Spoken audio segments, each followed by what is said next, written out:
Assalamualaikum warahmatullahi wabarakatuh. Salam sejahtera, selamat sore teman-teman semuanya, apa kabar? Ketemu lagi bareng gue Herjuna Syaputra di podcast Aksi Nyata dari Kamu Untuk Indonesia.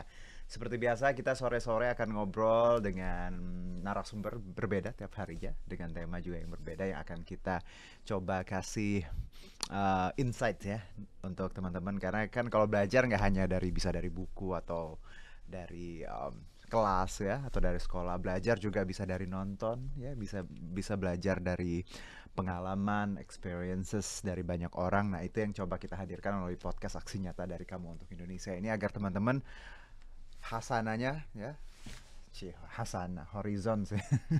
Udah lama gak dengar kata Hasana. Hasananya di sini makin kaya, makin makin wise, dan kita bisa ngelihat sesuatu dari berbagai perspektif.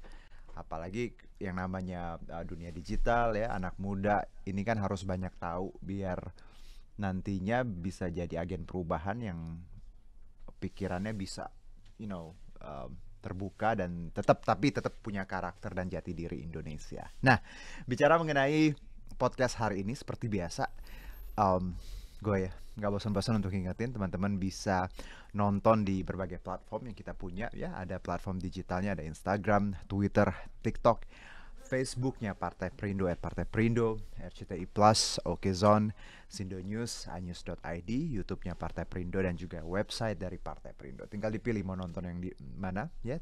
Ada 10 platform tadi. Jadi kalaupun nggak bisa nonton sekarang, nanti bisa nonton ulang karena ada di archive. Biasanya di YouTube juga bisa langsung ditonton lagi nanti. Nah, seperti biasa juga setiap harinya kita akan bagi-bagi e-voucher untuk teman-teman yang sudah ikut nonton hari ini sampai akhir.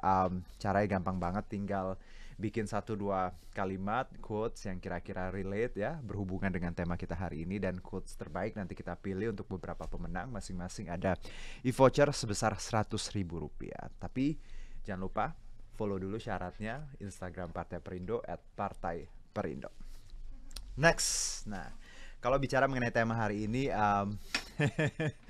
ini sesuatu yang apa ya, banyak terjadi dalam kehidupan kita sehari-hari ya, ketika mencintai tapi ternyata berbeda keyakinan dan akhirnya memilih untuk whether berpisah atau mungkin melanjutkan. Nah, kalau bicara mengenai hubungan relationship ya, pasangan gitu, ada beberapa kendala. Mungkin salah satunya tadi bicara restu, bicara juga hal-hal lain. Tapi ada yang sering kerap jadi pertanyaan kita, kalau beda agama harus gimana ya gitu ya, apakah harus salah satu mengalah, apa salah satu harus tadi ya udah nekat aja, tetap aja nikah. Karena banyak juga contoh pernikahan beda agama yang ya beberapa public figure juga ya, dan hal-hal kayak kita di sekitar kita banyak juga yang mungkin nikah beda agama. Tapi nggak sesimpel itu, karena kalau kita bicara nikah beda agama di Indonesia itu bukan bukan perkara yang sederhana ya, karena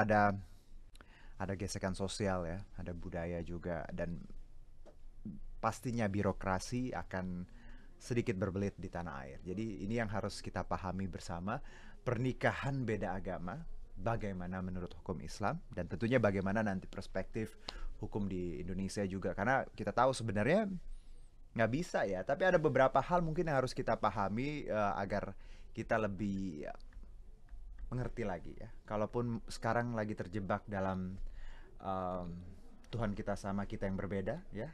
Dan ini mungkin bahan renungan kita untuk hari ini, bagaimana menyikapi bahwa pernikahan beda agama menurut hukum Islam. Nah, bicara mengenai ini, gue akan ngobrol ya dengan Ustadz ya. Ini ada Pak Abdul Khalik Ahmad, ini Ketua Bidang Keagamaan DPP Partai Perindo, yang sudah ketemu sebenarnya waktu bulan puasa. Assalamualaikum Waalaikumsalam Ustadz, apa warahmatullahi kabar? wabarakatuh. Alhamdulillah Sehat ya, sehat. terima kasih sudah hadir. Kita terakhir ketemu bulan puasa. Betul, betul.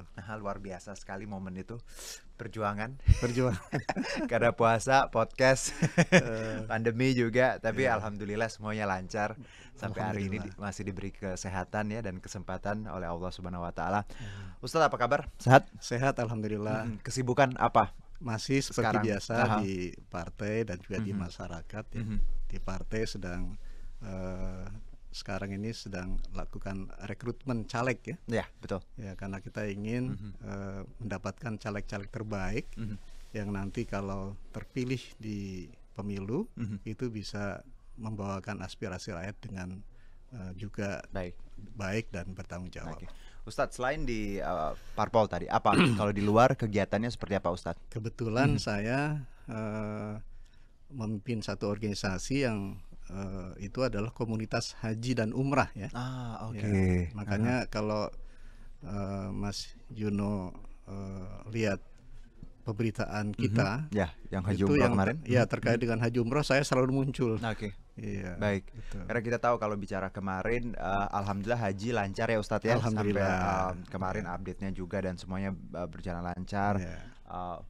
Kesehatan juga cukup baik Iya, ya, jamaah. tingkat kematian Iya, juga rendah. rendah. Ya. Itu juga yang saya baca, dan walaupun kita awal sempat agak pesimis ya Iya, dengan betul. adanya pandemi, tapi alhamdulillah ya Ustadz ya, Alhamdulillah, ini kalau lancar. kita bicara haji kemarin jadi kayak standar baru ya Ustadz ya. Insya Allah kedepannya nanti kita lebih baik lagi, Insya ya, Allah. banyak lagi yang bisa Insya Allah. berangkat, kuotanya bisa lebih Tetap, lagi ya Ustadz ya. Ya, kembali normal ya. Iya, kembali normal. Karena kemarin cuma 100.000 ya. Kurang dari 50%. Iya, kurang dari 50%. Biasanya kita Mestinya dapat, kan 220. iya, betul, ya. 200.000. Baik, Ya. Ustadz.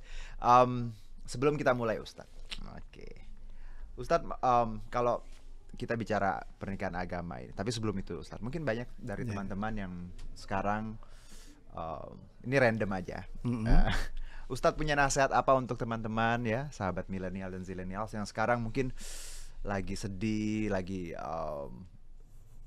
kadang berusaha tapi pengen nyerah gitu. Ustadz pengen ngomong apa? Cinta itu kan anugerah ya. Oke. Jadi karena ini anugerah kita harus syukuri. Mhm. Tetapi dalam implementasinya Oke. itu juga kita harus selektif. Oke. Karena jangan atas dasar cinta Mhm.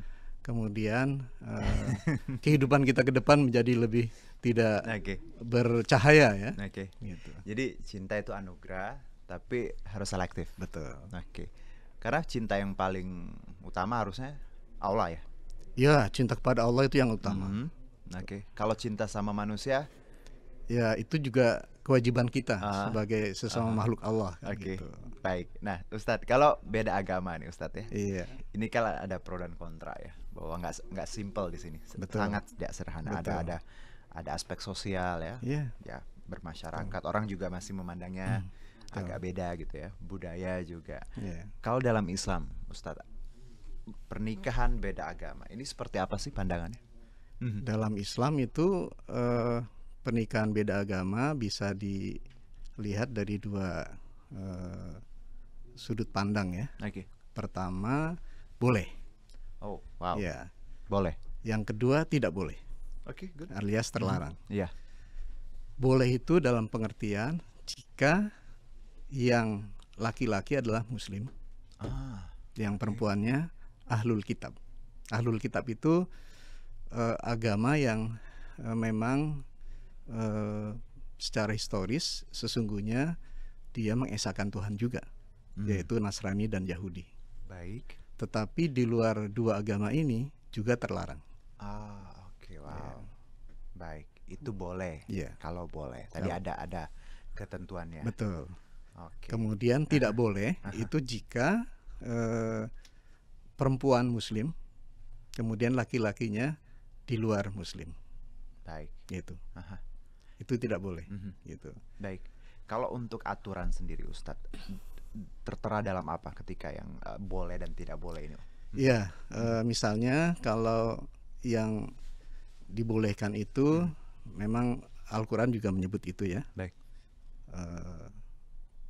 Kemudian yang tidak boleh juga Al-Quran juga Menyebut menyebutkan. itu. Misalnya di surat Al-Baqarah misalnya ayat 221 itu secara tegas. Jadi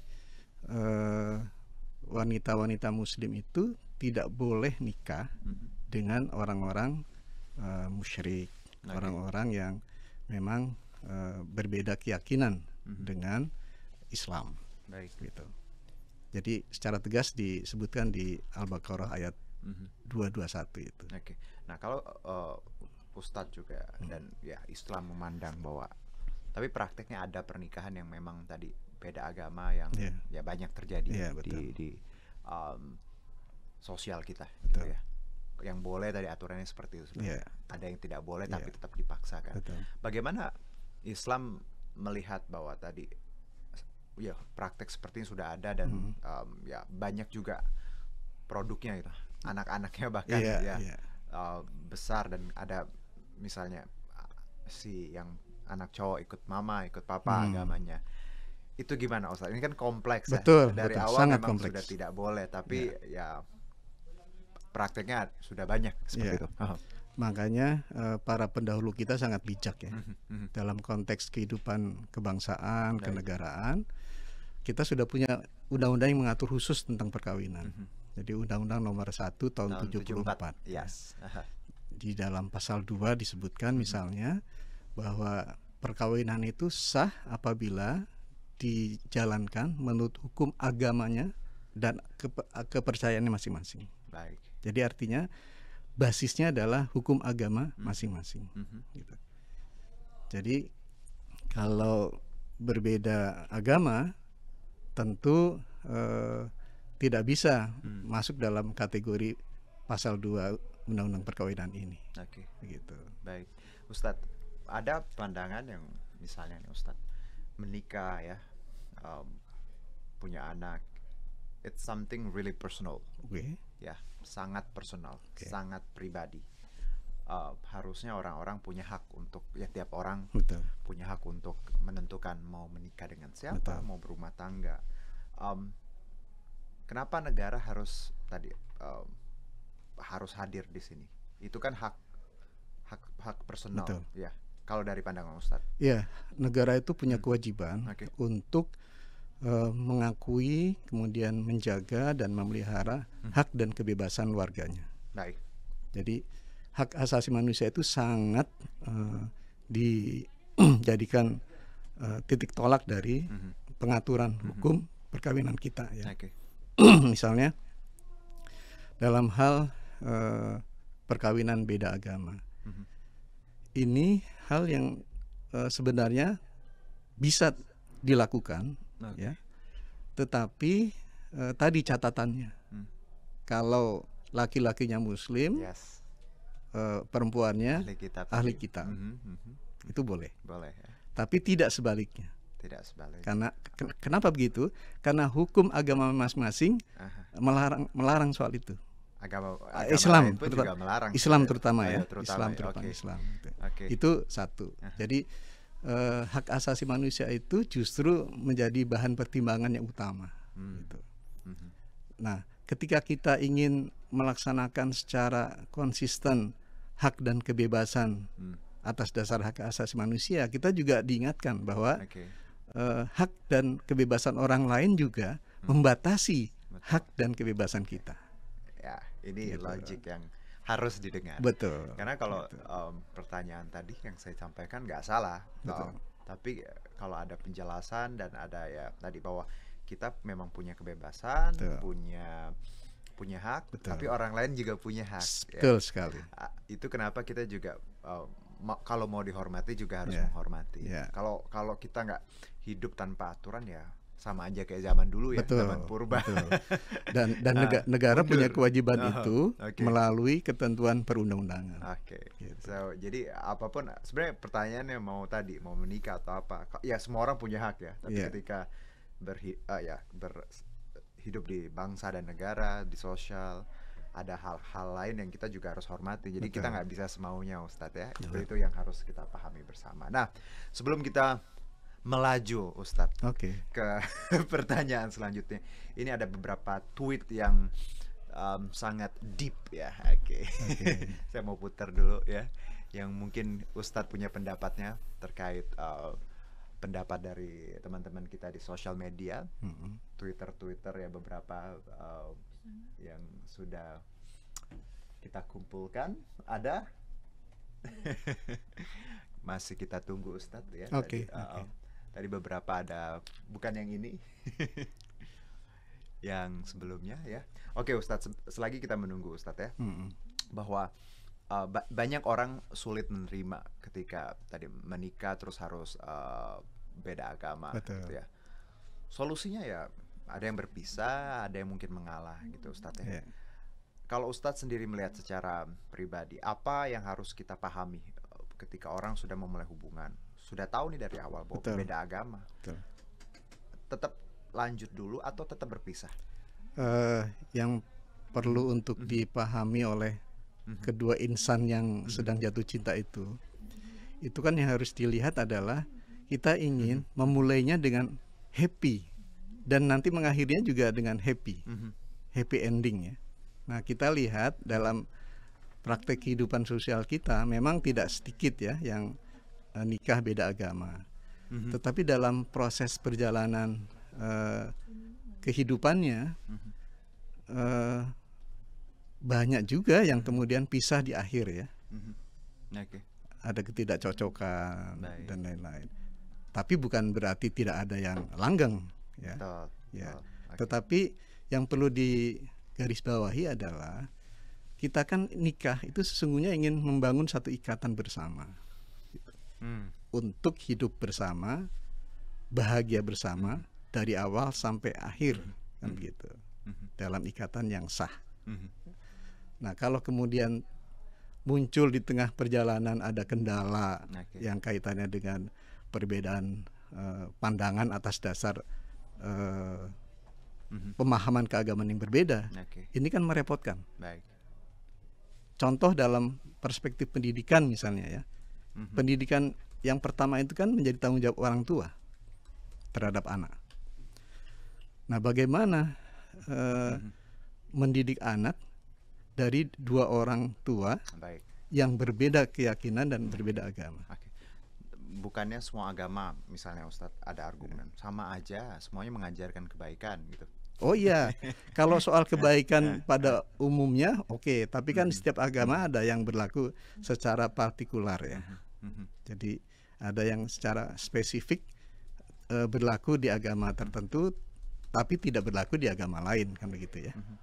Seperti dalam keyakinan Islam misalnya, itu kan tanggung jawab anak, pendidikan itu harus berdasarkan orang tuanya. Baik, kan begitu. Oke. Ini ada nih akhirnya Ustadz ya. Iya. Tanpa aba-aba keluar sendiri. Baik, dipertemukan karena cinta, dipisahkan karena beda agama. Ini kan banyak pengalaman orang ya Ustadz ya. Betul. Sama tadi sebenarnya nasihatnya udah disebutkan Ustadz sebelum videonya keluar. Kalau Ustadz sendiri nasihat, kalau boleh diulangi tadi nasihatnya untuk ini. Kalau bisa sih dihindari ya untuk nikah beda agama ya. Nih Ustadz, kalau yang ini jangan memaksakan sampai kapanpun. Tasbihmu tidak akan pernah menyatu dengan gelang tridatu yang ada di tangannya. Ya, ini juga ya. Komitmen cinta itu begitu kuatnya ya. Tetapi kan kita harus sadar betul bahwa kita ini juga makhluk yang tidak bebas.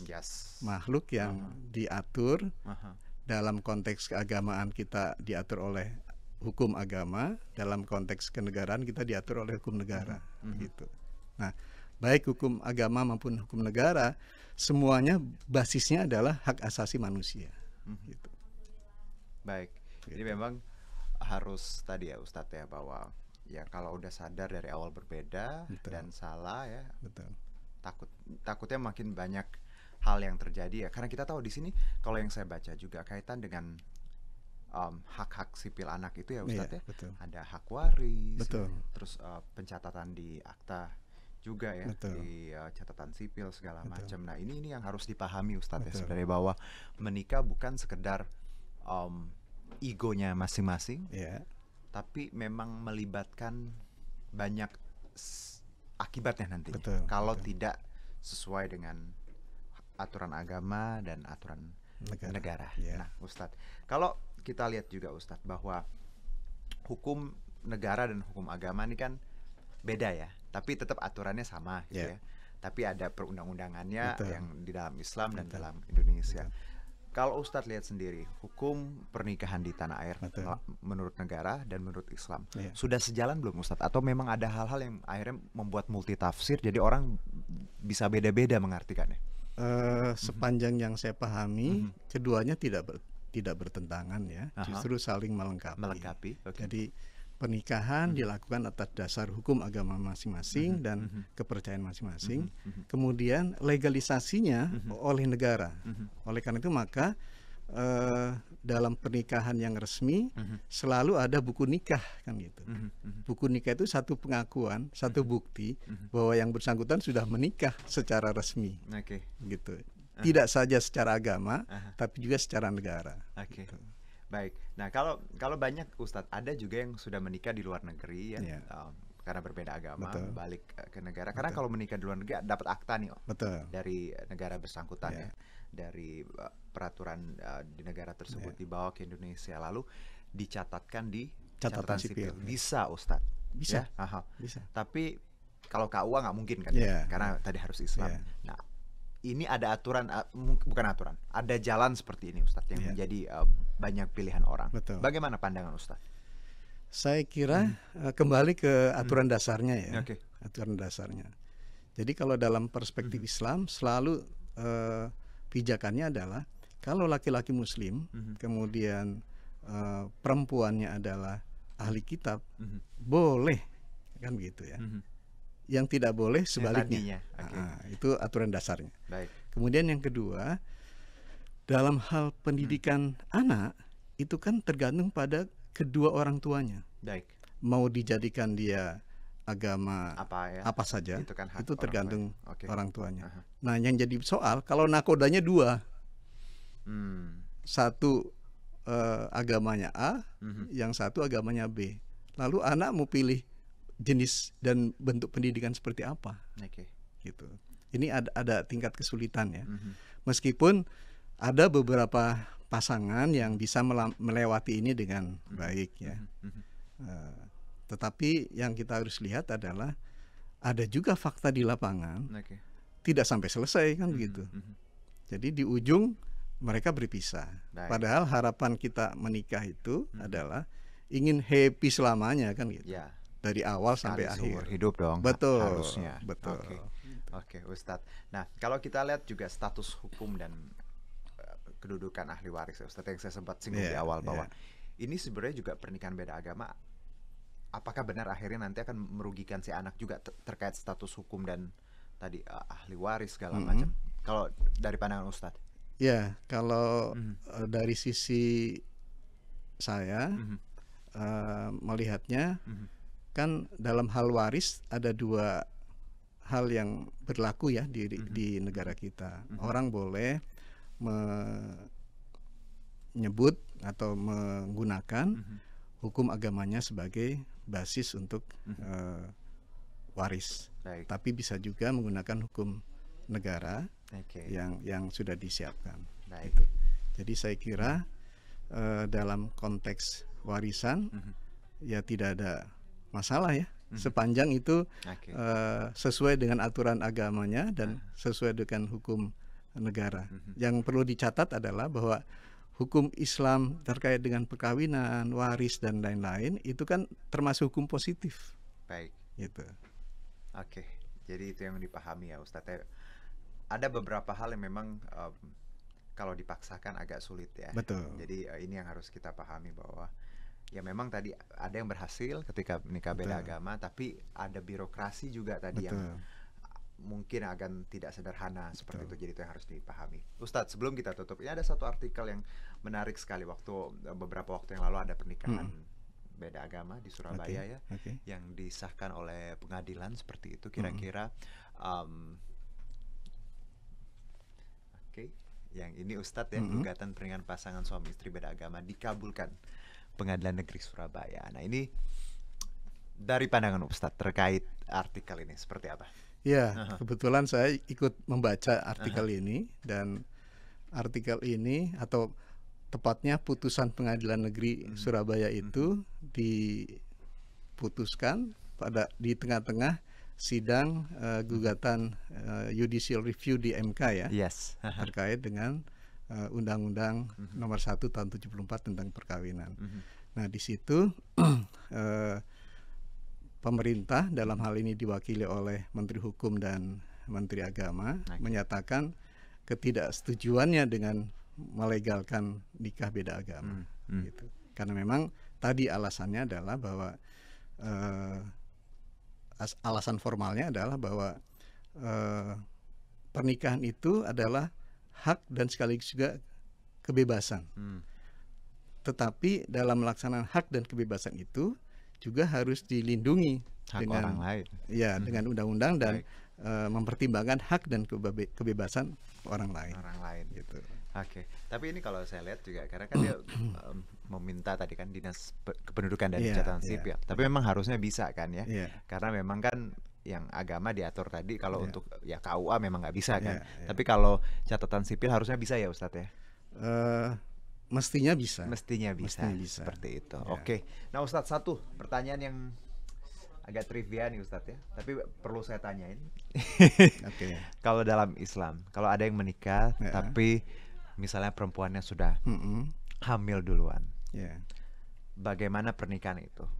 Dan mereka menikah sah atau tidak? Lalu status atau anak dari hasil itu seperti apa Ustadz dalam Islam? Pernikahannya sah. Oke, pernikahannya sah. Pernikahannya sah, tetapi ada konsekuensi dari pernikahan akibat kecelakaan itu. Baik. Ada 4 paling tidak konsekuensinya. Pertama, bahwa anak yang lahir dari pernikahan yang hamil duluan itu tidak bisa menggunakan bin atau binti ayahnya. Oh, tidak bisa. Tidak bisa. Oke. Karena dia bukan dari hasil pernikahan yang sah. Baik. Kemudian yang kedua, kalau sang ayah ini meninggal, kemudian dia punya anak, anak tidak bisa menjadi ahli waris. Ya, karena dia lahir di luar pernikahan. Baik. Kemudian yang ketiga konsekuensinya adalah kalau dia punya saudara perempuan, adik misalnya, kemudian menikah, dia tidak bisa menjadi wali. Jika misalnya orang tuanya berhalangan. Baik. Misalnya. Orang tua kandung maksud saya. Kemudian yang keempat, kalau misalnya suami ini punya anak gitu, perempuan, dan mau dinikahkan, dia tidak bisa jadi wali. Jadi itu konsekuensinya. Konsekuensinya itu. Nikahnya sah, tapi konsekuensinya banyak sekali. Ustadz, terima kasih atas bincang-bincangnya. Terasa singkat ya. Iya. Padahal banyak hal yang kita pengen bahas, tapi paling tidak kita anak muda tadi selain kita melek hukum negara, hukum agama juga kita paham ya bahwa intinya itu tadi bahwa ketika kita merasa kita punya hak, punya kebebasan, kita juga harus paham bahwa sebenarnya ada tanggung jawab di situ, ada hak-hak orang lain yang juga kita harus hormati. Jadi kalau nggak bisa kita tadi bebas melakukan apapun, punya pandangan apapun tanpa melihat bahwa kita hidup berbangsa dan bernegara, kiri kanan ada social life ya yang harus kita pahami dan hormati bersama aturan tadi. Terima kasih Ustadz, sehat-sehat ya. Dan berkaitan dengan Partai Perindo, campaign aksi nyata dari Kamu untuk Indonesia ini relate banget dengan movement yang dijalankan oleh Partai Perindo, yaitu produktif, solutif, modern, bersih, berintegritas, peduli, dan turun tangan untuk Indonesia sejahtera. Partai Perindo memanggil putra-putri terbaik Indonesia melalui konvensi rakyat, itu program penjaringan secara daring bagi warga negara Indonesia yang berminat mendaftarkan diri sebagai bakal calon anggota legislatif di semua tingkatan DPRD Kabupaten Kota, Provinsi, dan RI. Caranya gampang banget, tinggal ke konvensirakyat.com. Dan untuk mendaftar sebagai anggota Partai Perindo bisa mengunjungi website di partaiperindo.com atau klik bit.ly/member Partai Perindo. Dan untuk teman-teman yang sudah memberikan quotes tadi, terima kasih ya. Nanti akan kita pilih beberapa pemenang. Jangan lupa untuk follow Instagramnya Partai Perindo. Nanti kita umumin di sana. Dan juga terima kasih Pak Ustadz Holik. Terima kasih sama-sama. Sehat-sehat. Insya Allah kita ketemu lagi ya. Insya Allah. Semoga ilmu yang kita bagikan, pengalaman dan insight tadi bisa bermanfaat untuk banyak orang. Amin. Dan kita bisa melihat lagi bahwa cinta yang seutuhnya itu memang miliki Allah SWT. Itu nomor satu. Yang lain boleh menunggu. Tapi tetap bahwa harus kita dalam hidup memang harus ada aturan ya Ustadz ya, agar kita menjadi manusia yang beradab dan bukan kembali ke zaman yang antah berantah Betul. tanpa aturan. Terima kasih Ustadz, dan terima kasih juga Terima untuk kasih, Partai sama-sama. Perindo yang selalu bergerak dengan aksi nyata. Semoga Partai Perindo semakin sukses dan maju terus untuk Indonesia sejahtera. Salam aksi nyata dari kami untuk Indonesia. Herjuno Syaputra undur diri. Terima kasih. Sampai jumpa. Marilah seluruh rakyat Indonesia, arahkan pandanganmu ke depan. Raihlah mimpimu bagi nusa bangsa, satukan tekad untuk masa depan. Pantang menyerah, itulah pedomanmu. Entaskan kemiskinan cita-citamu, rintangan tak menggentarkan dirimu.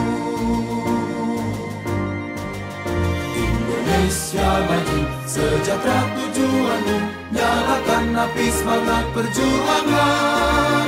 Dengunkan gema, nyatakan persatuan.